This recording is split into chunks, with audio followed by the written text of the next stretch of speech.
Best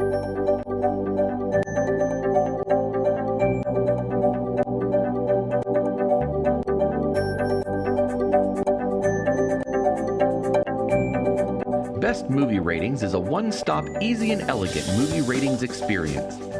Stop wasting your time on bad movies and download the world's best movie ratings app from the iTunes App Store now. Hi everyone, this is Ahmed Karimli and welcome to Be Efficient TV. The mission of this web TV show is to boost the efficiency of your business and life through tips and tricks from leading experts. And today I have with me Aaron Walker. He is a life and business coach for man who wants to live on purpose, and he built so many different businesses and sold one at age 27 to a Fortune 500 company. Welcome to the show, Aaron. Thank you, Ahmad. Thank you very much. Pleasure. Thank you. So what's your background and what kind of businesses you built and how you started as an entrepreneur in young age? I started very young, Ahmad. I'm from Nashville, Tennessee, and I started working when I was 13 years old in a local pawn shop. And I think you had asked me, what is a pawn shop? And it's just a place where people bring merchandise and borrow money for a short period of time.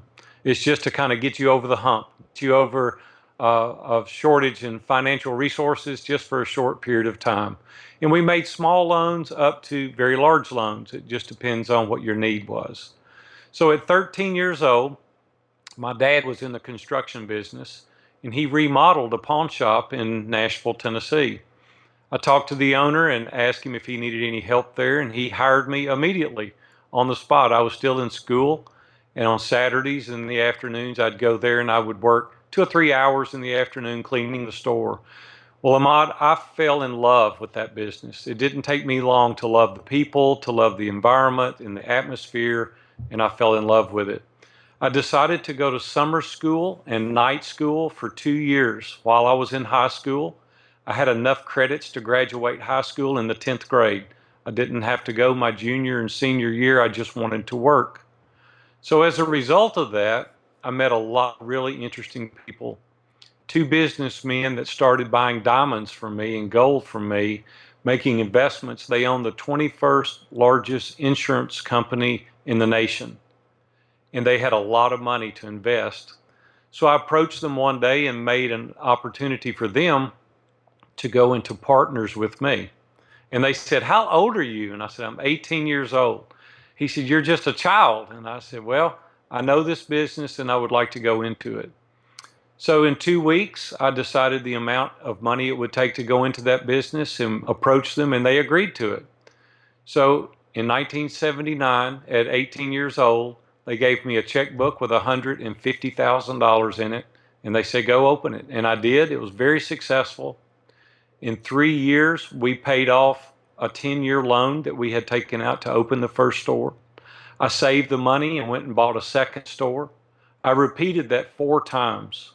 When I was 27 years old, a company in Fort Worth, Texas, called Cash America approached me. They were growing through acquisition, and they wanted to buy my store. And I told them it wasn't for sale, and they left disappointed. They made another attempt. I told them it wasn't for sale. I just built this new building, and I didn't want to sell it. They made 3 attempts to buy my store. And finally, I said, "I know how I'll get rid of them. I'll just make an offer that it will make them go away." And so he said, "If you were going to sell your store, how much would it take?" And so I told him, I said, "This is what I'll take." And he said, "Well, take it." Well, I didn't know what to do at that time. It was frightening to me. I was 27 years old. I didn't really want to sell, but I had made a commitment. So I went home, told my wife, and she agreed. She said, "Well, it's a good opportunity for us. Let's sell it." So we did. In about 3 months, we were retired. I thought I had plenty of money. I wasn't going to do anything else. Well, Ahmad, have you ever taken a break? Have you ever stopped working for any length of time? Yeah, like you lose your purpose. Sometimes you don't know what's your purpose. You don't know where you're going. But that time, like you were like having some knowledge in terms of how to invest the money that it will generate kind of an income so you can live financially free, or you started just spending the money? Well, I started investing the money and I was getting a good return. There was no problem with that. The problem for me, I was bored. I had no purpose. I had no reason to get up, and I was young. I was 27 years old. I was very energetic. I had always worked very, very hard. I have a lot of grit and determination, and I had no reason to get up. So I was getting in the bed in the middle of the day because I was so bored. And my wife came and she woke me up one day and she said, "You have to do something. It doesn't matter what it is, you have to do something."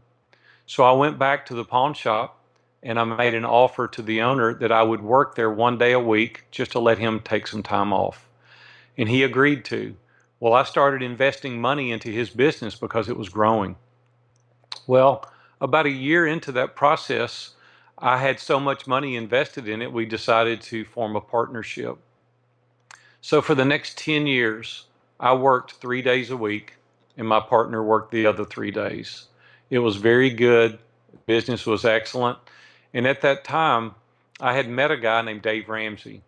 He owns a radio show here, and he's on about 700 radio shows now. I'm certain that you've heard of Dave Ramsey. He offered me advertising for free if Which I year would was try that? it. 1995, 20 years ago.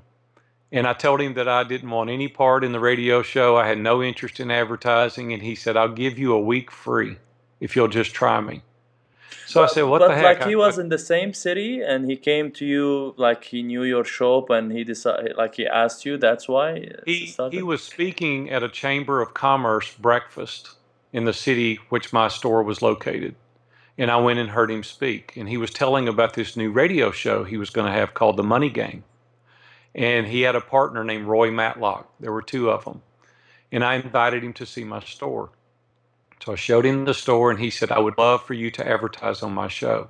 Well, nobody had ever even heard of Dave Ramsey. He was nobody. He had just started. And I refused. And so finally I gave in. I said, "I have nothing to lose, right? It won't cost me anything. If it doesn't do good, I've lost nothing." So I tried it. Ahmad, my business immediately took off very, very quickly. The show was a hit here locally. People loved the show. People started coming in daily, buying merchandise, selling things. It was very, very good for our business. So I went to Dave and signed a contract, an annual auto renewal contract. We've been on his show now every day for 20 years. We Until were now. his until now, Wow. even now. We continually advertise on the show. Out of that became a very good friendship. So Dave Ramsey and I and our wives, we went to Amelia Island and we took a vacation. And we heard a speaker there named Bob Buford. He wrote a book called Halftime. This book changed my life. I wanted to live a life of success and I wanted to make money, but I also wanted to live a life of significance and purpose and meaning. And I didn't have success with purpose and with meaning. I had success financially, but I didn't have the significance and I didn't have the purpose. So after I read that book, I decided that I wanted to live more significantly. I wanted to help other people more. So fast forward a couple of years, in 2001, I was driving down a local highway here and a pedestrian walked out in front of me and I hit the pedestrian. It wasn't my fault. It was an accident. The pedestrian didn't see me, but the pedestrian passed away. He lived for 3 days. Well, Ahmad, at that moment, my life went before me and I said, my life could be taken at an instant as well. And I wanted to be sure that I was investing in other people so that I could help them make a difference in their life. Not just for me, not just for the success of me and having more money and more stores and more trips and bigger houses and more cars, but it was about investing in other people. So in 2001, I went to my partner and I said, "I'm going to retire. I'm going to get out of this business completely and I'm going to get my head together and I'm going to decide what the future looks like." So I took off for 5 years. I didn't work for 5 years. I built a new house. I took some time. We traveled extensively and we decided what we were going to do next. So I went in the construction industry So you and we sold, built, just before we jump to the construction, yeah, to explain to the audience more, a pawn shop is like a small bank that with less paperwork, easier loans to give. right. You just, long as you have collateral, you bring the collateral in, we'll loan you money for 3 months. You come back in 3 months, pay the loan off with the interest, you get your merchandise back. 85% of the people that pawn pick their merchandise up. So you keep 85, something valuable, or you put, let's say, your house. If it's a big loan, like with you, you sign like kind of a contract, or you leave your watch, or you leave something like gold, or yeah, and you take a right. loan and. Gold. Yeah, the main things we take in pawn are guns, tools, diamonds, gold, silver, things of value. And then we have a very big, our stores were 10,000 square feet. Our stores were big. And we had 8 to 15 employees in each store. So we had big stores. We made over 100 loans a day. So we had very good stores. And how much We had interest you usually take? 20%. Oh, it's high interest. Yeah, And 20% a year per month. per month. Oh, it's like oh my God, it's like 10 doubles It's, the credit card. yeah, Okay, but it's for short-term loans. it is. It's for And loans then for you 30 sold these days. businesses, or you still own a share in these I businesses? sold them. I sold them. I You sold. retired from that business in 2001. But why you didn't stay as an investor or partner, or you didn't want to? Well, that's some of my story. Looking back now, I would. Looking Mm. back now, I didn't have trusted advisors. I didn't have a mastermind group. I didn't have men that I trusted. I made the decision on my own. I was 27 years old, and I was too stupid to know the difference. I didn't So you know. sold all the pawn shops at 27 No, to no, okay. no. No. I sold out when I was 27, 4 of the stores. I've owned a number of stores, but at 27, I sold all the stores. And then I went back in partners and bought another store. And then I had it for 10 years. And then I sold it finally in 2001 and And now you completely don't got out think of the of business. like going back into it again? I've thought about it a number of times. It's a lot of hard work. I'm really enjoying what I'm doing now, coaching men and helping them to succeed. And I don't need as much money anymore. I don't need the money that I need. My children are grown. My daughter's 29 and 31. My grandchildren are 5, 6, 7, and 12. So I don't need the money like I needed it then. So I don't want to work as hard as I did then. And the internet is now, it's with the internet is much easier to find your purpose or execute it. Like do some things that you can do things forever for 10 hours a day while you're sitting home, and that maybe will fulfill you if it's the right thing for you. And Right. then you move to constructions. Yeah, we built a new house. We built a beautiful new house up on top of a really pretty hill, really nice setting. And we enjoyed it for 5 years. And at the process of building the house, the general contractor was so good. I asked him if he ever considered a partner that we could go into business together. He had never considered it because he's not a businessman, he's not an entrepreneur. And I suggested that he continue doing what he does, and I would take my business experience and we would take his business to the next level. And he agreed, so we did. And we took that business from 1 or 2 houses a year, and he was building very nice houses. But we became the #1 builder in Middle Tennessee 3 consecutive years. We built very nice multi-million-dollar homes in the Nashville area. And so after a 10-year period, once again, I became very bored because it was managing. And I'm not a manager. I'm a creator, developer. I like to grow things. I like to take things from small to large. And then after I do that, the challenge is over for me and I'm ready to move on to something else. So you don't like I, to be li- an investor? I do like to be an investor, but only in things I'm controlling. I don't want to be an investor in something that I'm not in control of. I want to control my own money. I'm a big real estate investor. I love real estate. 50% of the money I've made my entire adult life has been through real estate. I'll buy property, lease it out, keep it, sell it, flip it. I do any sorts of things with real estate. So real estate's very good in the US, and I know it is in Dubai as well. The property You, values you continue to increase. you like capital gain or cash flow? Well, I like cash flow, but capital gains, our taxes are low here now, 15%. And so capital gains, after a year, after you hold it for a year, there's only a 15% tax. But we can do 1031 exchanges and buy properties and bypass the taxes altogether. So there's opportunities here to make money in real estate through cash flow and through capital gains. And you give to management companies, to real estate No, management, or you manage I yourself? manage it. So you I like do the it myself. headache? I don't like the headaches, but Like collecting, I'd no rather headache manage for my own with money. collection from the tenants? Usually it's with commercial property. I don't like residential, and usually it's commercial, and it's very easy to get someone evicted in a commercial property. It's very difficult in residential. The judges here will side with the people that are residents because you don't want to kick them out of their home. There's always a toilet leaking, a roof leaking, or the refrigerator doesn't work in residential. And with commercial, you don't have that problem. The appreciation here is much greater, much faster in commercial property, and I'd much rather deal in commercial property. By the way, I forgot to mention, I love your accent, the southern accent. It's amazing. Maud, I don't have an accent. You have an accent. I don't have an accent. No, but like No. in the US, you can sometimes hear different accents, and I really love your accent. Oh, well, thank you. I appreciate that. Thank you. So, I'm very country, very country. yeah, it is. You play guitar? A little bit. Well, I'm that not will be very good. Nashville is the country music hall of fame. All country music starts here. Do you like country music? I like it, yeah. I like it. Some of my clients, George Jones, I knew George Jones, Johnny Cash. Johnny They were, Cash, love him.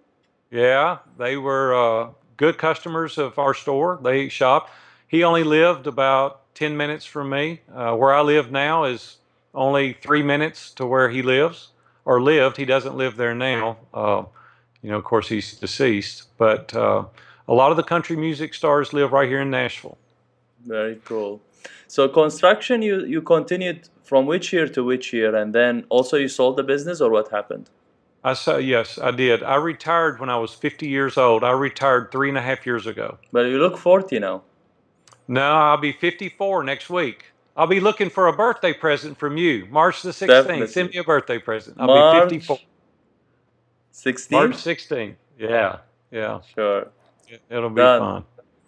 fun. It'll be fun. Done. But yeah, so I retired 3.5 years ago from the construction, and I wasn't going to do anything. I decided the third time, my final time, I was going to retire. Well, I have friends in a mastermind group. We call ourselves the Eagles. And in this group, there are some very high-profile men that own large businesses, like Dave Ramsey, Dan Miller, Ken Abraham. He's a New York Times best-selling author. He's got over 100 books in print. These are all men in my mastermind group. And they encouraged me to coach. They said, you need to coach other men because you have 35 years of marriage and you have 36 years of business experience.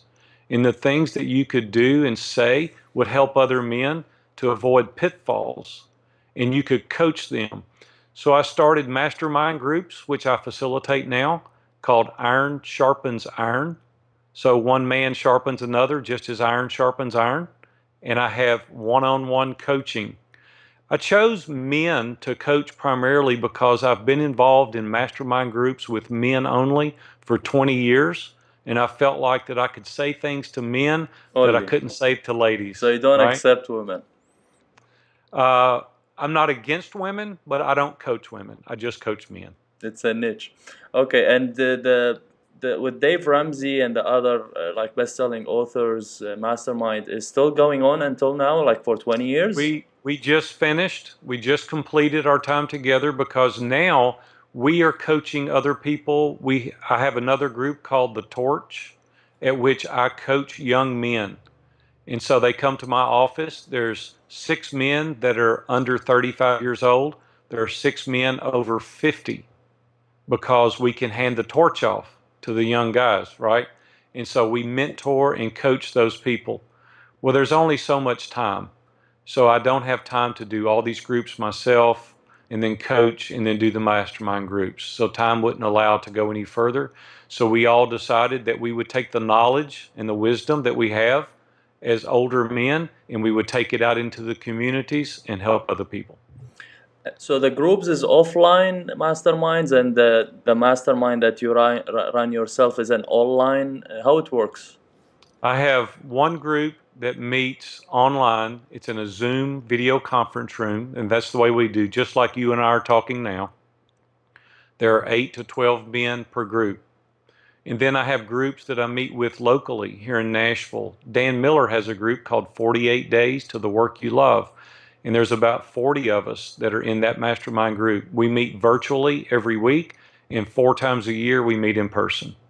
So how to join this, let's say, mastermind that you have, the 48 days he has, something like that, podcast? Well, that's a closed group. It's not open. My groups are open groups. They're iron sharpens iron. And Those how much groups, it costs, how it works, how many meetings a week? Okay. We meet every week. We have a group starting April the 7th. It's a Tuesday morning at 8:30 Central Time. The groups meet every week the same time online, the video conference room. There's 8 to 12 men in each group. You meet with the same people every week. It's ongoing. You don't have to sign a long-term commitment. You can join for a month. If you don't like it, you get out. No one normally gets out because it's so good. It's inspiring. It helps you reach your goals. It helps you establish your goals. You're hearing from non-biased people that can speak truth into your life. They don't tell you what you want to hear. They tell you what you need to hear. The cost is $350 a month. There is no commitment long term. The value that you get, though, Ahmad, is invaluable. What's the name of this group or mastermind? Iron sharpens iron. ISI. Iron sharpens iron. You can get to it on my website, viewfromthetop.com. And Yeah, I've seen it, but like just to explain it, to clarify it to the audience, when did you start the coaching venture? Which year? I started 2 years ago. Once I retired, I got everything in place. Dan Miller encouraged me to start coaching one-on-one first and then grow into the mastermind groups, at which we did. Now we have people in 6 different countries that participate in our groups. I just finished a group 3 weeks ago, and there were 6 different countries represented. So it's a global process now. It's not just locally, and we learn so much from people abroad, just as we do locally. And now the marketplace is not just our region or just geographically around us. Now we can have clients and prospects globally. But is it mainly for people who want to do offline businesses or online businesses or anything related to businesses or life goals? No, anything at all related to business, because we're not just training people how to do offline or online. We're training people we do what's called a personal assessment.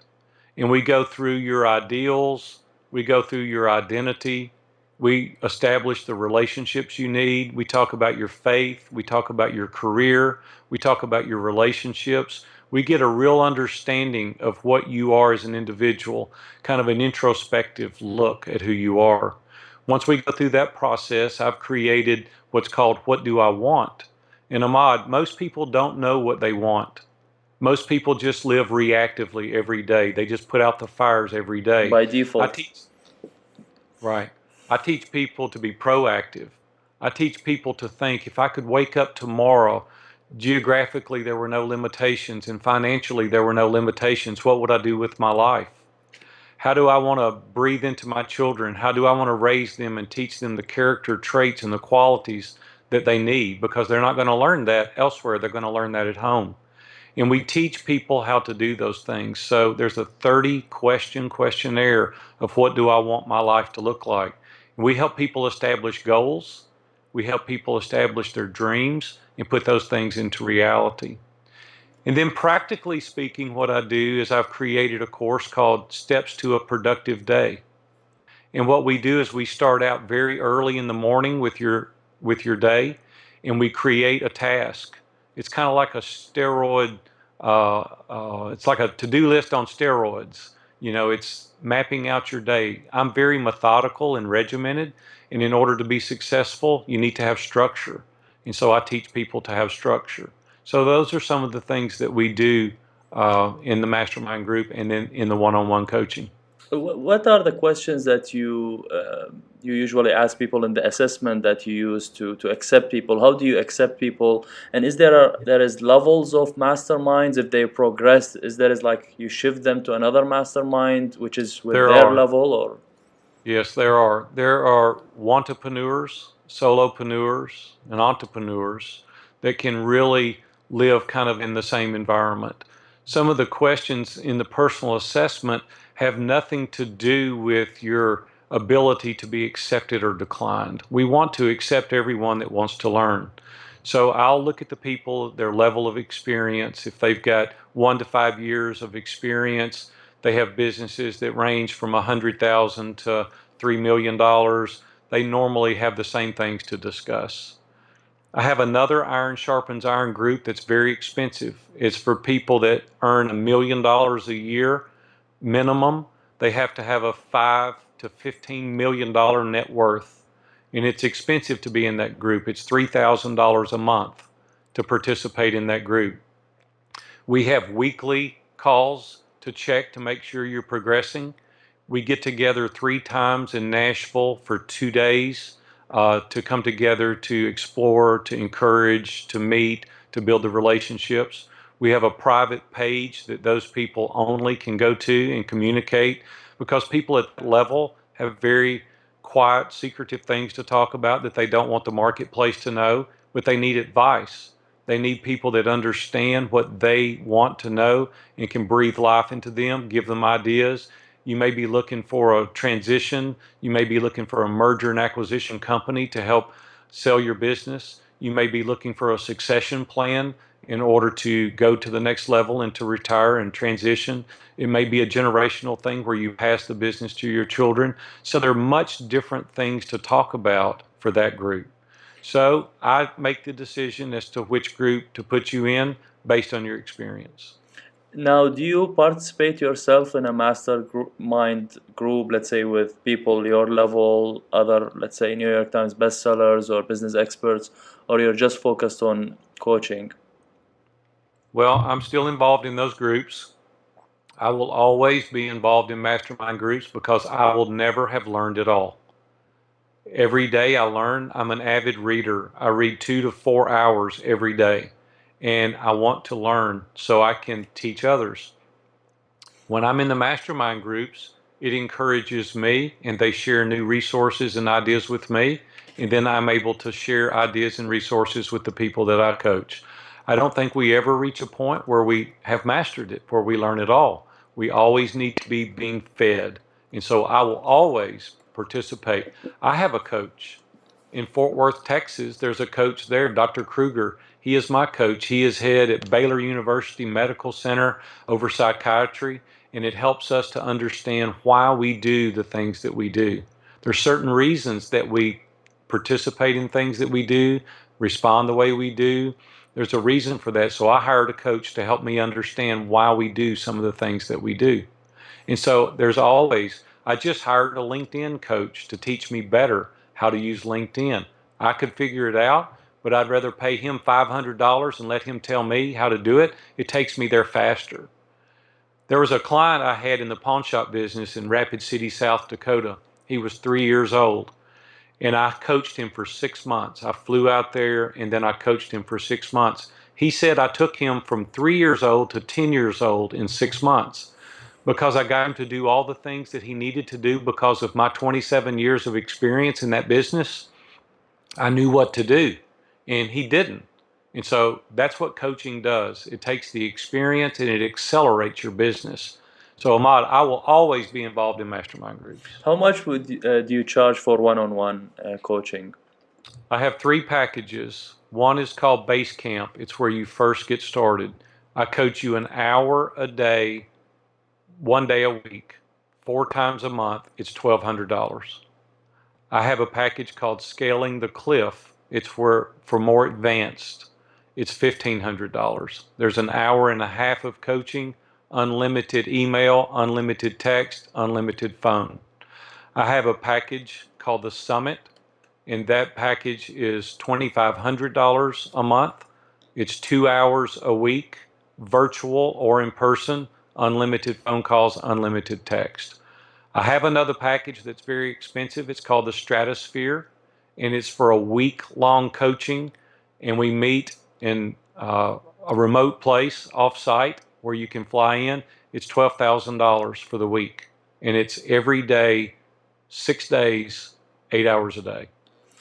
How when you started the coaching, career 2 years back, you didn't struggle with marketing. What did you do? How many team members you have? How do you market yourself mainly? Well, we do a number of things, and I do have a team. We use what's called HubSpot, and HubSpot is a very, very good marketing tool that helps create a funnel that puts people into the funnel. And I create content daily, either through blog posts. I'm writing a course right now, and it's titled How to Live a Successful and Significant Life. We'll be marketing that. There will be 12 videos in 6 different modules, and so you'll be able to buy that. So we're going to market that as well. I'm on a number of podcasts. I'm on 2 to 5 podcast interviews a week, every week. And so I really get the message out there. I have 2 full-time assistants that do nothing but social media. We're on Twitter, Facebook, LinkedIn, Pinterest, Vimeo, YouTube. We cover all areas of social media, and we constantly are tweeting, Facebook posts, blog posts constantly. So we are very intentional about marketing. Usually, also those VAs pitch, let's say, some other shows to be there, other than some of the shows finds you through the content that you post online. And I do it both ways. I have hired a VA that guarantees so many podcasts, Jessica Rhodes. She guarantees so many podcast interviews a week. But I do it also, I reach out. There was a movie producer and a director from Los Angeles that flew to Nashville. We had breakfast day before yesterday, and he did an interview of me. It's called The Doorpost. And he is a very noted movie producer and director that has started a podcast. But I reached him by reaching out to him myself. We have to be very intentional about marketing, and we're very deliberate. We do this daily. We'll follow or connect around 25 people a day on LinkedIn, and we'll reach out to 8 or 10 podcasters a day, inviting ourselves to the show. And as a result of being on more shows, we get asked to be on more shows. I was on John Lee Dumas' Entrepreneur on Fire twice, and as a result of that, he voted me to be in the top 10 on his shows. Well, Yeah, out of so that, I get numbers of requests to be on shows now, simply because I've been on there. He gets 1 million downloads a month, and so that's a lot of people that are listening to his show. I'm privileged to be on a show like yours. Thank you. And hopefully someone will see me here and invite me to be there. So we're very intentional and very deliberate about marketing. What other techniques you use for marketing, and who is your online coach? Well, I don't know that I have one online coach. Michael Hyatt is very good. Dan Miller is very good. Dave Ramsey is excellent. So there are a number of people that I watch. Darren Hardy is very good. Jonathan Field, Rich Roll. There are tons of guys that are role models that are very, very good in teaching how to do online. Jeff Walker wrote a great book called Launch, and it really helps you to market new products. There are just a number of people out there that I admire and I watch. I don't do any of it exclusively. I'll take certain parts of it. Guy Kawasaki is really good. He wrote a book called The Art of Social Media that is really good in coaching and teaching. I'm an avid reader when it comes to like The Millionaire Messenger, or Essentialism was a great book. Yeah. Business Brilliant. You can get on my website and download a lot of the books that I've read. I've got hundreds of books there that are available for you to read that can help you. But I think that times change so fast. We're in a world of information, and technology changes so fast that we've got to be staying up to date nonstop. What we did 3 weeks ago may not work in a month. And so It's very overwhelming. a friend of mine came to us when we were in our Eagles group, and he said, the problem with men over 50 is you're too old to unlearn. And I thought, man, that was a really powerful statement because the way I did it when I was young, it's not done that way anymore. And I want to be the 35-year-old mind in a 55-year-old body. I want to do it the way it's supposed to be done now. So I would just say, Ahmad, that we've got to stay abreast of the technology. We've got to continue to read and study daily. What works for you the best in terms of conversion? Is it the podcast or other techniques online? And other than those two VAs, is there is any other people focus on conversion, email marketing, other stuff? Yes, I have two people that are contract labor that help me do the conversion, and the podcast does help with that. I'm writing a book right now called An Eagle's View, and we're going to be giving a peek behind the scenes of my 10 years with the Eagles to show how these successful men built their business as well as how I built my successful business. But the conversions come through being intentional at following up. We like and follow back the people that follow us. And when they tweet us, we thank them for retweeting us. We comment to everyone that comments on our post. And so it'd be like inviting somebody to your house for a party and you open the door and invite them in. Well, now they're in.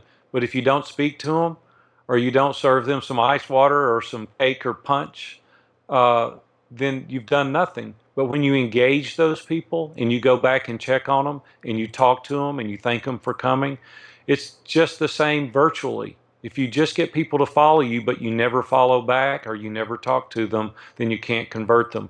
Our conversion rate is very high because we engage people. You hire people through, let's say, outsourcing websites, Odesk, Elance, or offline you hire, or how do you hire people? No, I do this. I have actually hired people that are in my mastermind groups. The two full-time assistants I have actually are my daughters. I've hired both my daughters to work for me. And then I have virtual assistants that do different tasks. I have one virtual assistant in the Northeast. I've never talked to her on the phone. I've never met her in person. I don't know if she's 20 or 50, but we communicate through email. She does the task. I don't have the headaches. I don't deal with the problems. And she completes the task that I've given her at hand. We have other virtual assistants that do other marketing strategies for us. We pay them a fee. We designate exactly what we want done. They complete the task. They send the bill. We pay them through Dawala or PayPal or one of these processes, and it's over. And so there's really good opportunities out there now for virtual assistants. Is there is a strategist or like conversion experts that helps you from time to time to change your strategy in terms of conversion of marketing?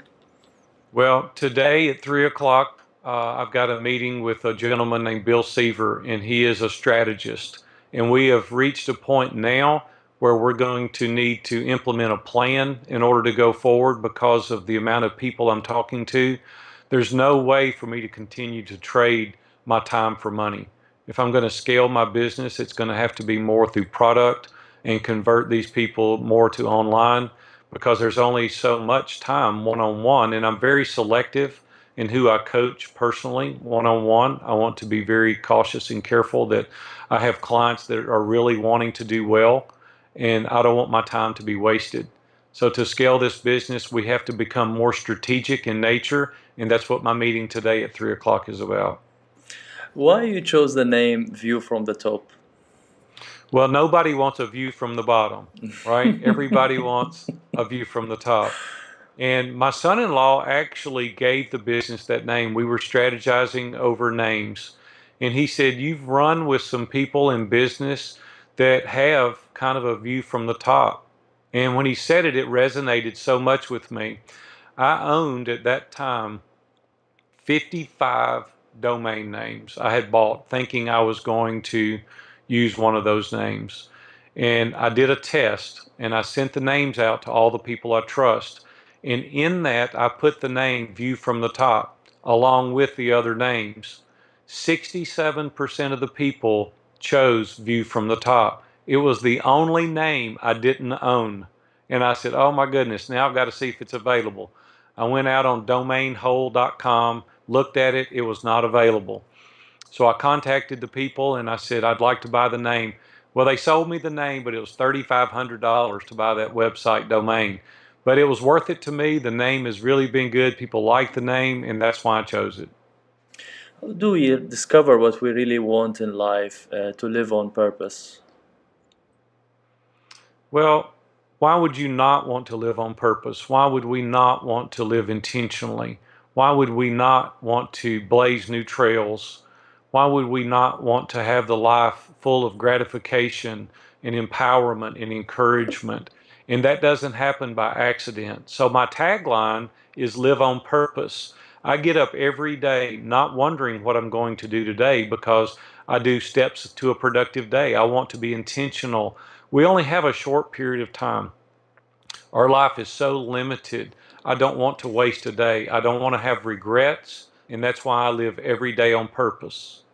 But some people don't know that there is something called purpose. They just live how they see the people around them in the environment, and they just, people watch soccer, other people watch, some people smoke. So you pick up these habits, and that's the problem of most people, that they don't know why they don't know. They don't know why they are unhappy, or what is happiness, or what is fulfillment. Yeah. Well, I think that people have to look within themselves, and that's where a lot of the time my purpose starts with my faith. And so I really gain a lot of faith perspective in stating that we are really put here for a purpose, and that could be to help other people. So for me, it was derived out of my faith.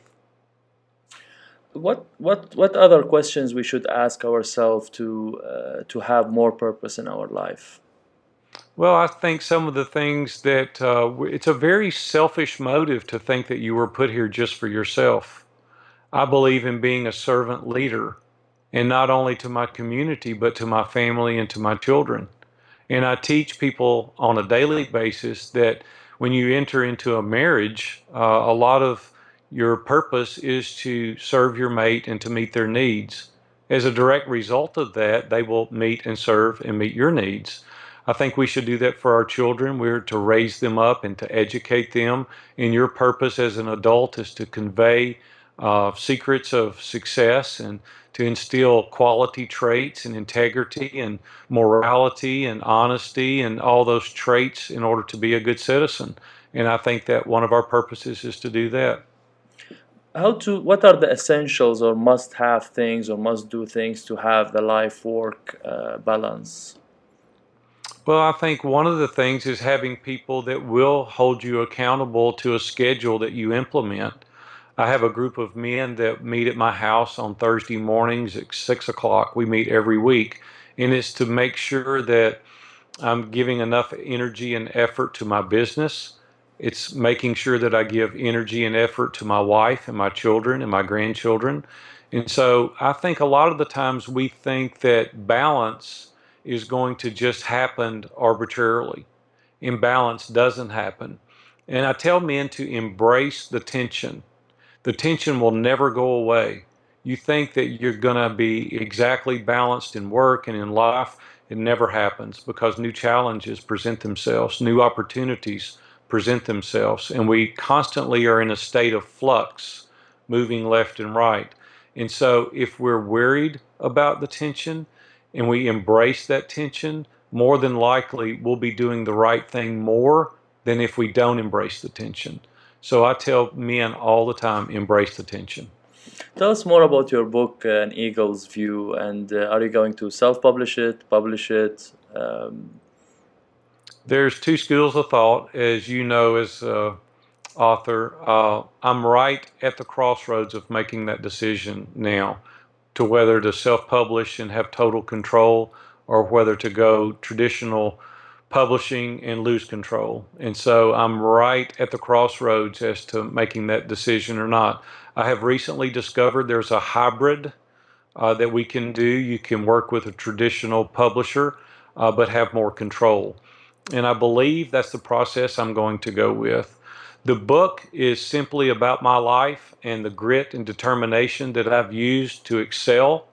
It is also about the successful people that are around me and how I've watched them use these great character traits that they've embodied to grow their business. They're very generous, they're very thought provoking, they're very energetic, they're very intentional, and I'm going to demonstrate every bit of that in my book. The book will be coming out in the fall of 2015, and it's called An Eagle's View.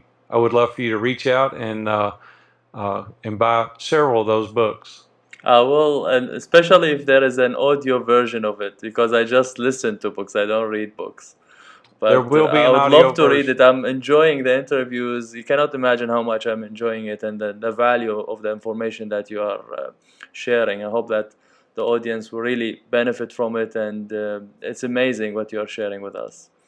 Well, thank you, Ahmad. I appreciate that. And I'll tell you, I'll do an audio version and I'll name it the Ahmad version just for you. How's Thank that? you. The Eagles View for Ahmad, the Thank audio you so version. much. Thank you. Now, like you always talk about networking and networking create like how important creating relationships efficiently that's gonna help the business. And now I can tell why, because you're really very good networker and very good pleasant man. That I'm really happy now talking to you, and I can Well, feel thank you. the chemistry. I am in Dubai and you are in the US, and that's one of the main reasons I think for your success in terms of networking. Can you share with us some of the tips about networking? Yeah, I would love to do that. I don't really know why I started doing that at an early age. My dad was very relational. He never made any money, but he loved people. And so I watched my dad. You would love my dad, Ahmad. You would want to hug my dad. You would say, "You're so friendly and nice." And I just watched my dad as a young child. And as a result of that, I intentionally started reaching out to men on purpose, trying to build a relationship with them, not for what I could get out of the relationship, but what I could bring to the relationship. And so I started doing that at about 18 or 19 years old. And I will call people now during the day just to check on them. Most people, when they get a phone call, people say, "Hey, Ahmad, how are you?" Well, listen, while I'm talking to you, let me ask you a question. Well, that's the reason they called, right? They didn't call just to check on you. Well, Mm. see, I don't ask the question. I'll call to check on Hamad. How are you doing? Want to check on you. You came across my mind. Want to see how your family was.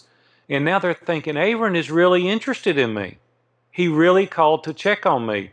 Well, that gives a sense of camaraderie. It leaves an indelible impression on people's minds because they think he really cares about me.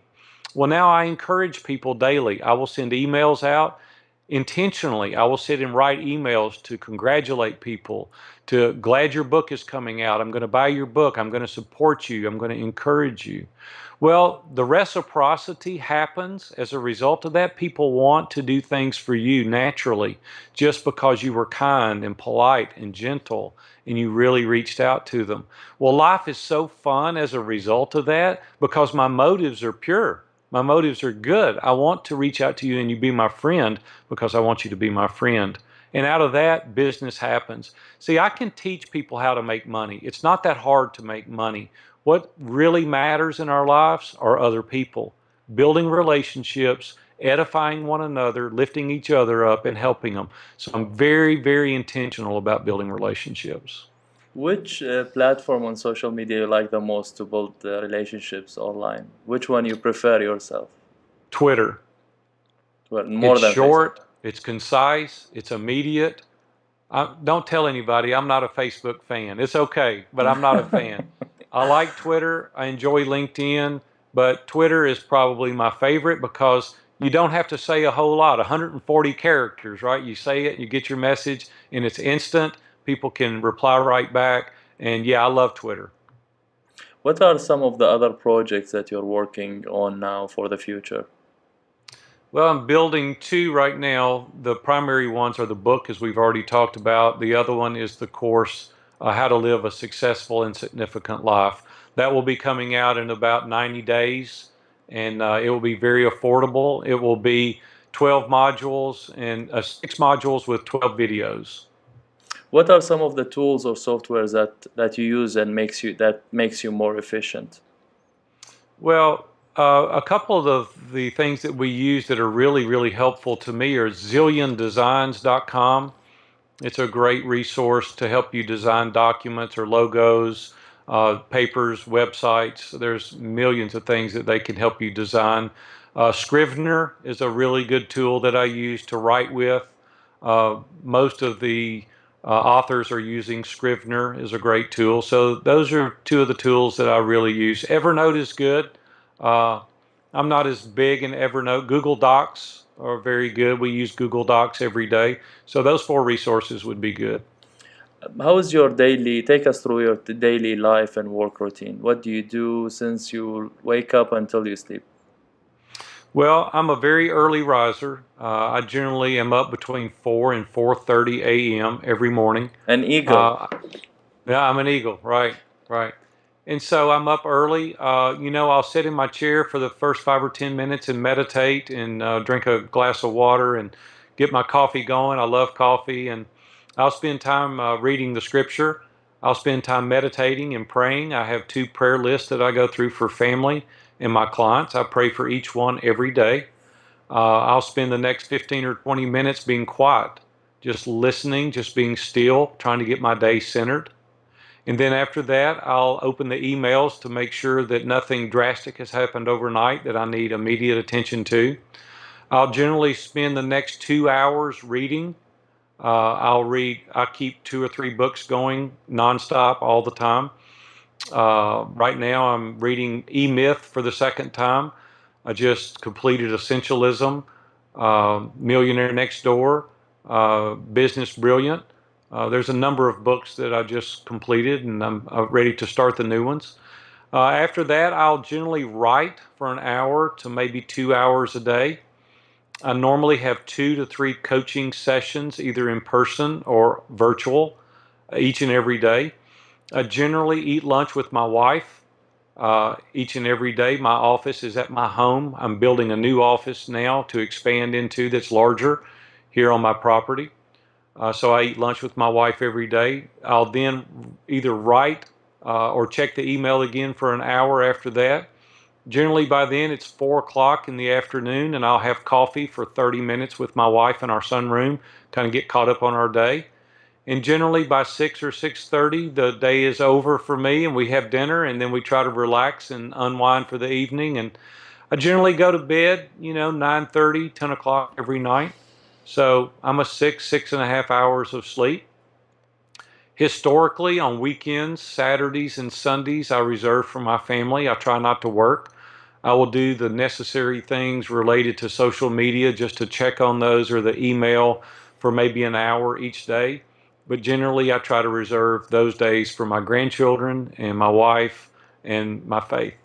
Through the days, like, do you have a structure other than this for the day, like blog post or writing for this book, or the same structure usually repeat, or let's say create a Well, product? I will repeat, but it's not as structured as saying at 9 o'clock I'm going to write on this project. No, I'm not that structured. I'm not that deliberate. I would like to be more focused and have designated times, and I'll probably work into that. But as of today, I'm not. How do you remove the noise from your life and focus? Let's say when you write, you write with no internet. What do you do? Well, I'll tell you what I do, and I found out this trick by accident. So my grandchildren were playing downstairs at my house one day, and it was noisy, and I couldn't think, and the noise was distracting. And so I put my headphones on, and I love jazz music. I love Kenny G, and Kenny G was playing. Saxophone, yeah. And so I had my headsets on, and the music took me to a level I've not experienced before. So all the writing I do now is with music. No words. I can't do the words. I can't hear somebody singing, but I just listen to instrumental music, primarily saxophone or jazz music like Kenny G.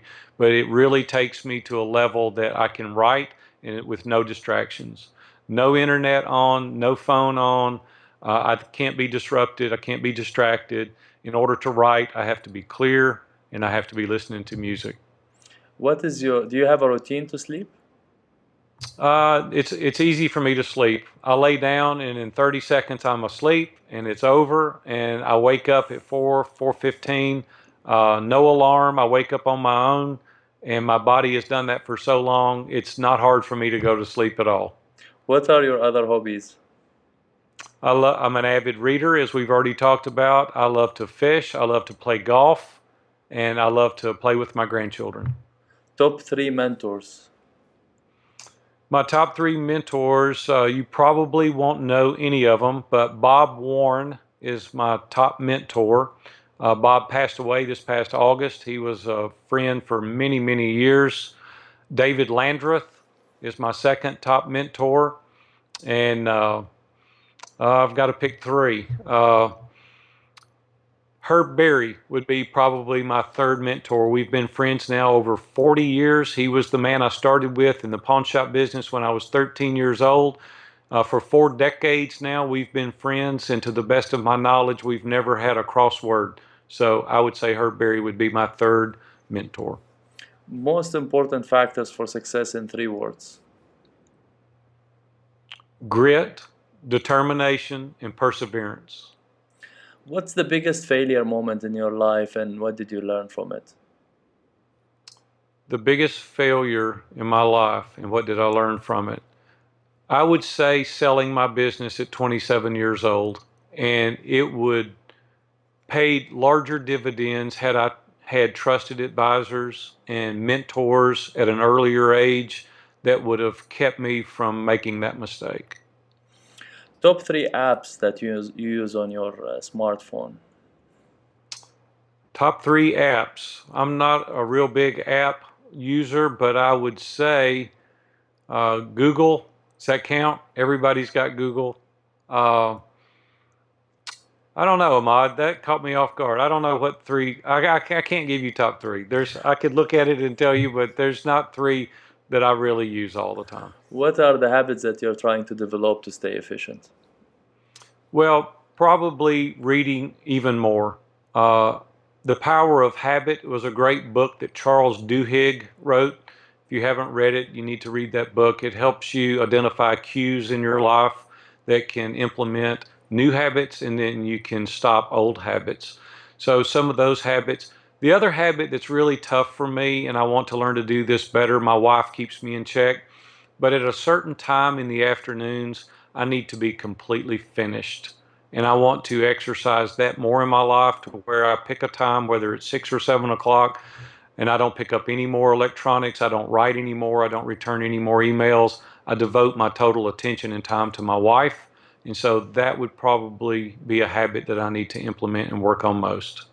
What do you do to change your mood when you are down? Well, I read very positive, motivational writings. I will listen to podcasts that are very uplifting in motivation, and music is a very good thing for me to listen to. What's the best advice that you have ever received? The best advice I have ever received would simply be to fear missing an opportunity more than I fear failure. I don't want to lay in bed at night and think, could I have done it? I want to go for it. It doesn't matter in my life what it is. I want to win. I want to succeed. I want to be the best at it. And so I fear missing an opportunity more than I fear failure. If you have the chance to go back in time and advise your younger self, what would be the advice to your younger self? Build relationships even more so than I do now, and have trusted advisors and mentors in my life that I run past every decision prior to making the decision. Your favorite quote? Can't, couldn't do it, and could did it all. And that came from my mom. From a very early age, she would not allow the children to say can't. She said, you may not be able to do what you're attempting, but you're going to try. And so she would say repetitively, day after day, can't, couldn't do it, and could did it all. As a result of that, I have great self-esteem. I have the fortitude within me to try things that I may not accomplish, but I'm going to try. Top 3 favorite books? Essentialism by Greg McKeown, How to Win Friends and Influence Others by Carnegie, the Bible, because it resonates with my faith, and the fourth book, if I could give another one, would be, oh, you said 3. I'll quit. Top 3 people that you're inspired by? Top 3 people that I'm inspired by, my wife would be one, because she's always there for me. The second person that inspires me would be Dave Ramsey. Dave Ramsey's been a very integral part, and Dan Miller would probably be the third. What makes you really happy? What makes me happy is empowering others and helping them achieve dreams and goals that they never thought possible. Is there a question that you think I didn't ask you, or something that you wanted to talk about? Ahmad, I think we covered the whole gamut. I believe. I'm pretty sure that we have. I can't think of anything presently. Last question, how people can contact you? Viewfromthetop.com. My personal email is there, my Twitter, Facebook, any way that you would like to reach me. My personal cell number is on there. I would love to talk to you. Thank you so much, Aaron. Really appreciate this interview. It's one of my favorites that I have ever done. Well, thank you, Ahmad. I really enjoyed it. It was a pleasure to be on your show, and it was quite an honor. Thank you for having me. It's my pleasure. Thanks, everyone. Be efficient and stay efficient, and see you soon with another leading expert.